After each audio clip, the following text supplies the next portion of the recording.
आस्था foundation संचलित आस्था रोटी बँकेतर्फे नेहमीच विविध उपक्रम राबवण्यात येतात.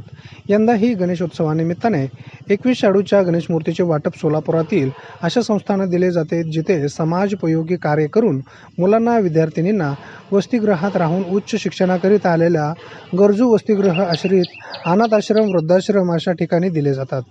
या स्तुत्य उपक्रमासाठी सोलापूर महानगरपालिकेच्या माजी महापौर शोभा बनशेट्टी, सिद्धरामेश्वराच्या यात्रेत अक्षता सोहळ्यात सर्वप्रथम मान मिळालेल्या राजशेखर हरेबू, सिद्धी डेव्हलपर्सचे संचालक रामचंद्र कबाडे, समाजसेवक राजू हौशेट्टी तसेच सोलापूरचे न्यायाधीश सचिव नीता मंकनी, मिथुन शहा, BSNLचे वरिष्ठ अधिकारी अमित कांबळी, डॉक्टर मीना गायकवाड, राजशेखर विजापुरे, कैलास जेवरे आदींचा सहभाग होता.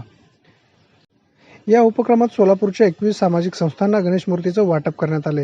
यामध्ये प्रामुख्याने मंगलदृष्टी, वृद्धाश्रम, प्रार्थना फाउंडेशन, मातोश्री, मागासवर्गीय मुलींचे वसतिगृह, मंद्रुप, महिला कुष्ठरोग वसाहत, हबीबा बालकाश्रम, क्रांती महिला संघ, शांताई अनाथ आश्रम, संस्कार अनाथ आश्रम, बेघर निवारा अंध आश्रम, निवासी शाळा असे एकूण 21 संस्थांना गणेश मूर्तीचे वाटप करत याप्रसंगी माजी महापौर शोभा बनशेट्टी यांनी आपल्या मनोगतात आस्था रोटी बँकेच्या कार्याची स्तुती करत संस्थेच्या एकूणच कार्याविषयी कौतुक केले होते. सदरील कार्यक्रम यशस्वी करण्यासाठी आस्थाचे सर्वेसर्वा विजय छंचुरे, संगीता छंचुरे, निलेमा हिरेमठ, कांचन हिरेमठ, पुष्कर पोकाळे, छाया गंगणे, नीता आक्रोडे, सुवर्णा पाटील, स्नेहा मेहता, मंगल पांढरे, अविनाश मार्चला आदींनी परिश्रम घेतले होते.